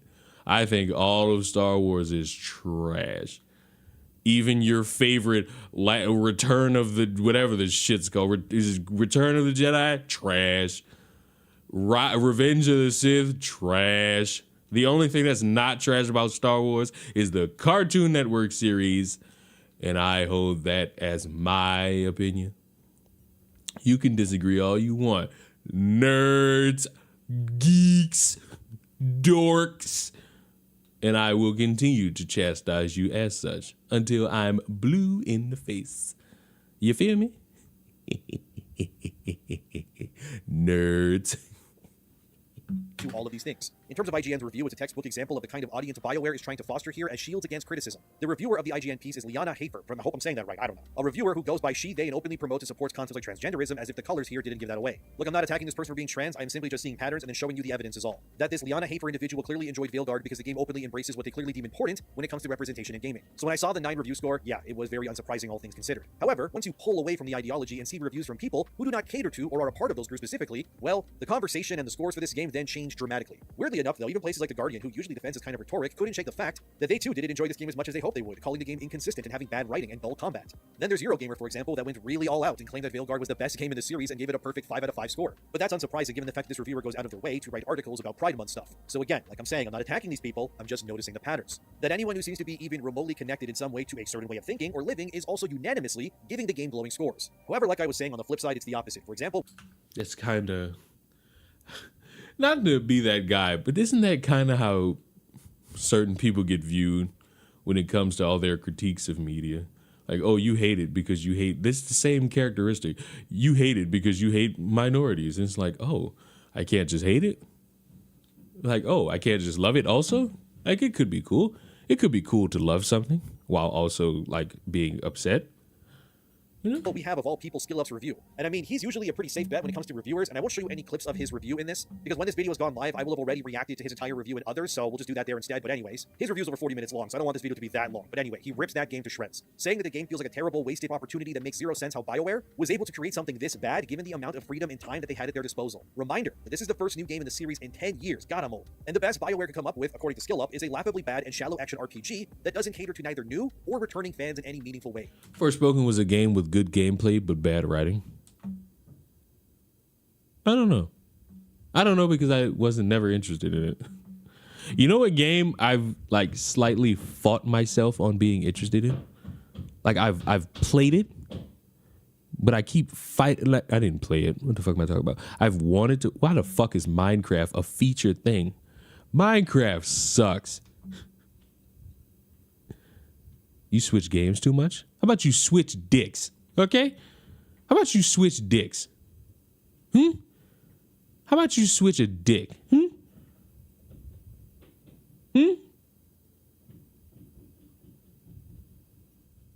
gonna have to take up for Minecraft. See, you suck. Don't y'all start with me. Minecraft is one of the worst games of all time. It's literally one of the worst. It's one of the worst. Let's be real. You should all play a man's game like the one on the screen. According to his review, Veilguard's story and characters are just downright awful, and he says that around the 10-hour mark of his almost 50 hours journey that he spent, he could already feel the strain setting in. But by hour 20, especially 30, Skill Up was ready to just stop playing because of how poor of an experience it was overall. He says during one segment that he and other reviewers he knows turned the difficulty of the game down to its easiest setting, but not because the game was too hard. They actually turned it down simply because the enemies had far too much health and were very damage spongy, like an MMO boss sort of, and that the combat was not nearly engaging enough to want to suffer through minutes upon minutes of just wailing on these monsters over and over again, just waiting for them to die. So it's never a good sign when a reviewer says they want what is one of the core elements of your game, which is your combat, to end faster because you failed to make the combat more So fucking much. Right. Look at it. Don't you realize? Don't you feel? Look at the penis. Like, don't you feel like a man seeing this? Don't you feel like a man seeing this? You fucking cretin. You fucking left-wing liberal propagandist. How dare you, with your liberal Kamala Harris supporting talking points, tell me about Minecraft? If you play Minecraft, you're a... Do I sound like one of them yet? more interesting to engage with. This is one of the biggest red flags in terms of its actual gameplay that I have seen. And it astounds me because, again, BioWare made a perfectly serviceable action RPG in Inquisition 10 years ago. So how do you go from that to this slop and somehow make it even worse? According to Skill Up, the reason being is simply that the entire game feels like that it's been dumbed down on purpose and removed of any harsh edges, if you will, to ensure that nobody gets offended or uncomfortable at any point while playing it. By the way, this was leaked by a playtester who played and completed the game over a year ago who spoke to Nure, another YouTuber, about this on her channel. I talked about that playtester's leaks in a video from last week, but they claim that the game's story and dialogue also had no rough edges to be found. And it's damning that that claim is now being echoed by people like Skill Up too, so it seems that what this playtester played was actually real. Especially considering that this playtester also said that Tosh, the Kunari companion in this game, has a part of her side quest where she demands to be referred to as non-binary. Of course, nobody could confirm that about a week ago. Surely that was a lie, right? There's no way they were implementing current day into the lands of Thetis. Unfortunately, it is actually true. I can't show you video clips of this because BioWare and EA will just try to copyright strike this video. However, all over the internet right now, there are screenshots of things like this that are getting shared. So as we see right here in full HD, Tosh says, non-binary, I just said, and I'm going to use they instead of she from now on, confirming that yes, this character is absolutely 100% non-binary, And the claims by that playtester were once again, like the sanding of any rough edges, also very right and true. This makes me then believe that everything else the playtester said must be true as well. Now, my question is, because, I always got to ask it, does it matter?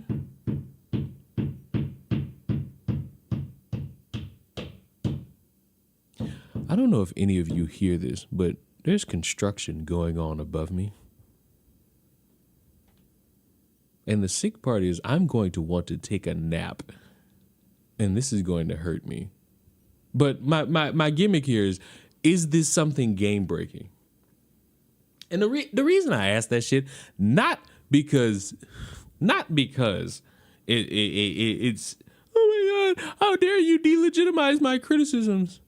It's more like, does this affect the game or the gameplay? That's always what I think about.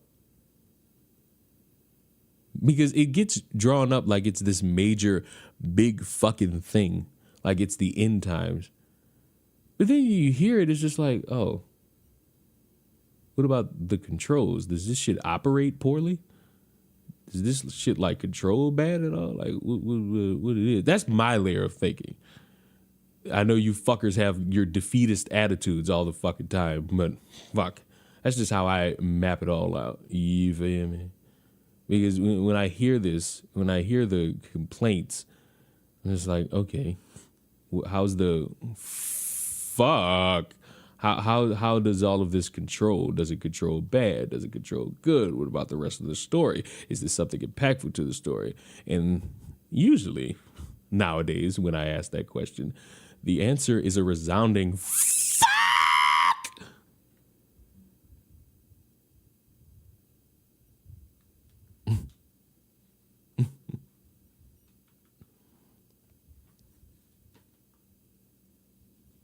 It's a medieval fantasy thing, so it might take you out of the game.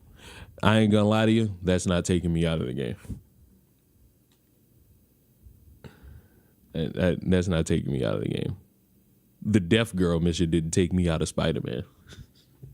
I was just like, oh, I guess considering I literally did everything else, this is a nice cool down for me.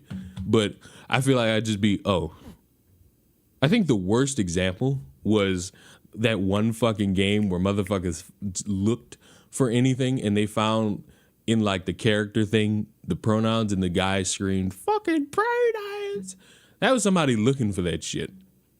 And it didn't change anything about the game. You just got mad at that. And he went right back to playing it. So it's like, what the fuck? If it bothered you that much, delete it. Try to get a refund. The fuck? They also claim that Soulless only shows up in the beginning and the ending of the game for the most part. I don't know that yet, but that does seem to be the case, and that the game is littered with what is called woke current dayisms all over from start to finish. I mean, the fact that during certain dialogue choices as shown on screen here, there's even gender-specific dialogue options given to the player. Again, these screenshots have been shared all over the internet as of yesterday, so good luck to BioWare trying to, DMCA literally thousands of people for this. There's also another part, which I saw Paul Tassi tweet, that there's going to be a specific side quest that will make people really mad. And I can only assume that this is what he's referring to. Again, here's another screenshot taken out of the game. I don't know specifically where this quest lands in the game as of yet. Take a long, hard look at it, kid. It's always show the face of a hero you could get it done. What? What? Take a long, hard look in it, kid. It will always show the face of a hero who could get it done. Establishes transgender identity and unlocks new dialogue. Oh no. Well, this is different. This is actually something that helps change some story, it seems like. Okay. This is actually something that would be a little different than they, them in the character selection. You get new dialogue options in future conversations.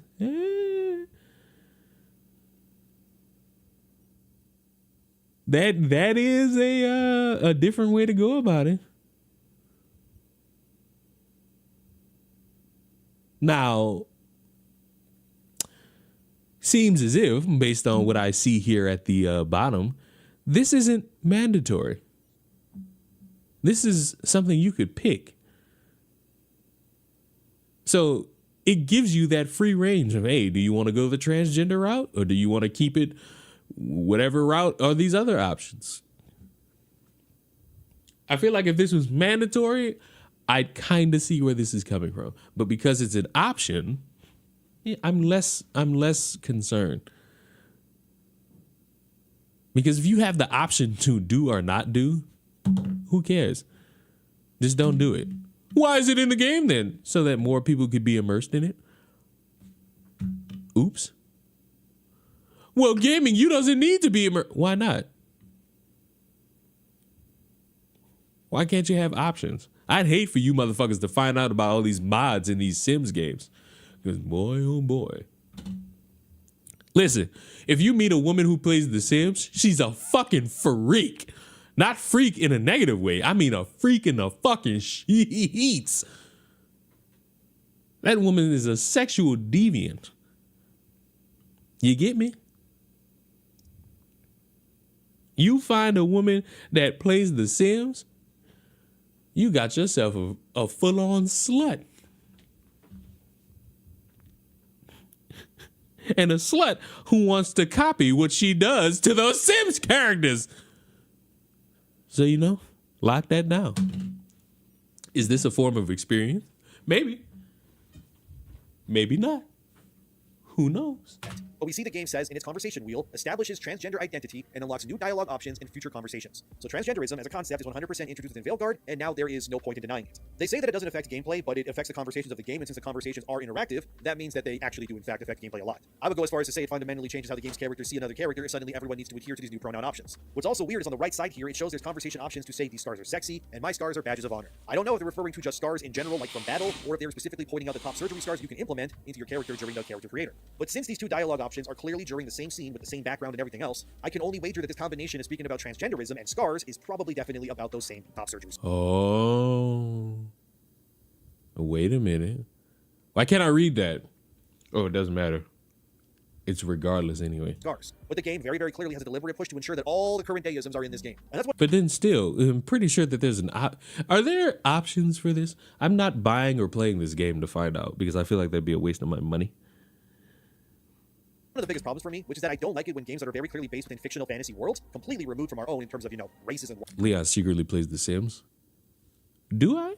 I mean, I do. It's called My Sims Agents, the greatest Sims game of all time, and I will slap the fuck out of any of you who critique me on it. Whatnot, are now adhering to 2024 modern day topics. As you know, when you watch or play something and characters are speaking like 2024 Redditors when they clearly don't exist during that time, a really good example of this was actually Castlevania Nocturne on Netflix. I didn't really like that show. I found it pretty awful, and I will not be watching any future seasons of it because why do we have people during the French Revolution speaking like Starbucks baristas? The same problem stems in the Veilguard and many other games too, like Concord as well. All of these games are not really interested in giving you true escapism. Instead, you're being forced to gorge on slop in order to experience these worlds firsthand. It sort of just defeats the entire purpose of a fantasy world if you're not willing to allow people to experience that world for its fantasy reasons. I don't play Dragon Age games to be reminded of the current political climate of the world or the fact that I have to pay taxes or anything like that. I don't want to see Kamala Harris or Donald Trump or whoever else in Dragon Age or Mass Effect or anything else. Keep this stuff out of games. I, like many of you, probably play these games for the same reason, which is for escapism. I don't need Geralt of Rivia to look directly into the camera after eating an apple pie and say, bro, this pie is bussing no cap. It would make contextually zero amounts of sense for someone from that world to speak like a Zoomer. Yet in Veilguard, that's exactly what's happening here. These characters not only speak like modern day Joss Whedon, did that just happen like people dialogue-wise? But they just don't feel very authentic in terms of being fantasy characters. Instead, what Veilguard's characters do seem like are more like people that are LARPing or cosplaying as fantasy characters. I learned about Sims mods from one of my ex-coworkers. That freak shit checks out. Yes. It's women. It's only women. I've never seen one man say anything. Characters at like a Comic-Con convention or something. Half the time you're just waiting for these companions to pull their cell phones out and start doing a little dance for a TikTok for their followers. Because that's the kind of vibe that this game is giving off to you. How we went from the dark realism and gritty world of Origins to this Fisher-Price Rugrats baby's first action game that is Veilguard, it needs to be studied so that we never replicate it ever again. And just like Concord did at launch with their tags on Steam, Veilguard as well publicly... One question. Who is this we speak of? The game developer who make the shit? They the ones that gotta make the shit, and whether if they make it in a good way or not is completely unknown. But states that one of its key tags for discovering the game is indeed LGBTQ+ stuff, as if you needed any more reason as to what this game's politics and directions were from the very start. It's not surprising, sadly. I mean, the director is a trans person, and this director worked previously on The Sims at EA as well, which also had top surgery stars as an option. So it makes sense why, when they started working on Veilguard for EA as well, that they would just simply translate what they did for Sims over to here on Veilguard. But in my opinion, it doesn't work because Sims at the very least is meant to exist in modern day, and Veilguard, like I said, is obviously a fantasy world. They're completely different and should not adhere to modern day concepts or terminologies. The point of fantasy worlds is that they have their own world and their own terminologies too. For example, if I were to say Tal Vashoth in real life, that would get people looking at me like I just escaped a mental asylum. But in Dragon Age world, you would say that, and then they would go, oh, this person is a Kunari, or someone who rejected the teachings of the Kun and became banished. Same with Kun? stuff like How dare you? Darkspawn or Archdemon or Necromancer. These are not real things in our world, or I hope not anyway. But there's a reason why these terms are important within these worlds, because they're fantasy worlds for a reason. We need to separate the annoying isms of the real world from our fictional ones, otherwise, what's the point of playing these games if we can't escape objective reality? Like I said, Veilguard is being made for a very specific kind of player. Take this moment in IGN's review for a good example of this. Not to spoil specifically who I'm talking about here. Yeah, this is the moment of reference that kind of set everybody's alarm bells off. It's like, oh shit, this is gonna be another one of those wokey dokey quacky games. As a non-binary person myself, Veilguard includes some of the most authentic representation of coming to terms with general gender stuff and having to navigate your family's reaction to it I've yet to see in a game. It doesn't feel like an after-school special or like I'm being pandered to. It's quite well handled, and finding out that the writer for this character is non-binary themselves did not surprise me at all. A darn good-looking hero, if I do say so. This person they're talking about, by the way, is Tosh in this part of IGN's review. And finding out that the person who wrote Tosh is non-binary themselves is, well, that's not surprising at all, is it? Yet another writer that is self-inserting themselves into a game by writing that character from their own perspective to a T. Tosh is the Dragon Age equivalent to that one writer lady whose name I just forget, but she wrote the I Am Not Starfire graphic novel, and then everybody criticized that book because Starfire, who's a bombshell, has a daughter who is a fat, frumpy short girl with a very specific haircut. That looks identical to the person who wrote the book and made that character in the first place. The point that I'm making here is that a lot of these modern writers are completely incapable of creating something that isn't just them on the page 100% all of the time. So it's not at all surprising that Tosh is basically a self-insert for some writer at BioWare. In fact, I would be actually surprised if they weren't written by a non-binary person, because this current day trope always manages to be proven right time and again, regardless of the game or movie or show that we're talking about. To add more, I've heard enough non-binary. I think I've heard enough too. I think I've satiated the tongue enough with this. You're mad about it. It hurts the gaming industry dying. Yada yada on my yada yada. It makes everything feel as good as you want it to be.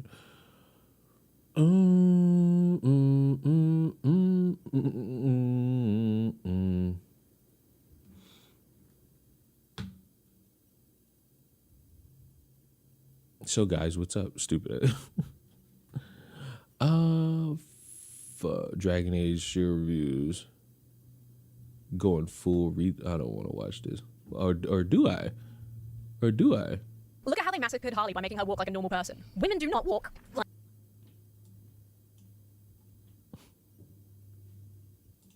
Take a guess who just said that.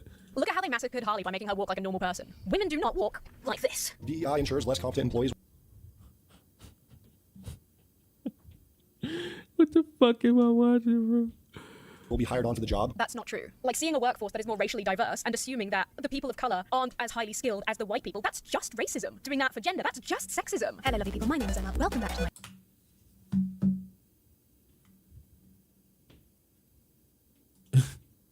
I need to find this video. This video is brought to you by Brilliant. I need Look to at how they find massacred... it. What is her name? What is her name? Emma Thorne.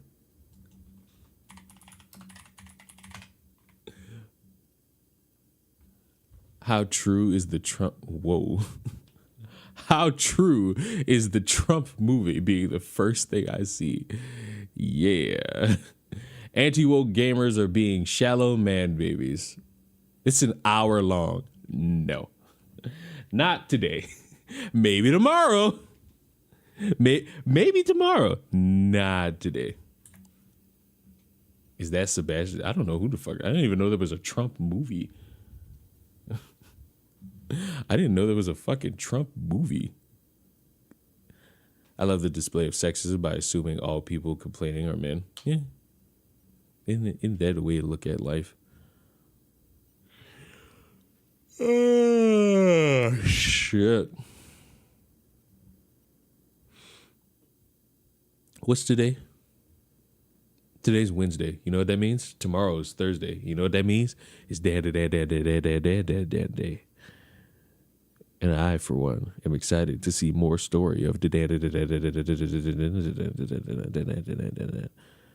Trump movie that stars the Winter Soldier as the man. What? There's a Trump movie starring the guy who played the fucking Winter Soldier? Okay. Cool. Did a new chapter of my new favorite manga drop? If it did, I'm ending the stream. If it didn't, I'll fuck with you all a little bit more. But if it did, I'm leaving. I'm leaving to go read.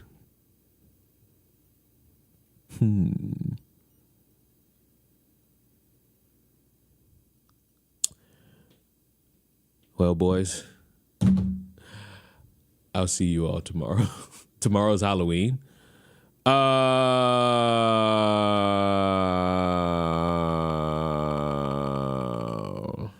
Is that right? You really think I care? You think I give a fuck? Do you realize that you fuckers aren't going to be doing it? It's Thursday. Tomorrow's Thursday. You fuckers have jobs. You fuckers have school. You think I give a fuck that tomorrow's Halloween? That's not a fucking holiday where you can take a break, you stupid biatch. Oh, you got a Halloween party to go to? You loser? What fucking losers you know go to a Halloween party on a fucking Thursday? You are fucking sick. You ought to be ashamed of yourself. You hear me? You ought to be ashamed of yourself.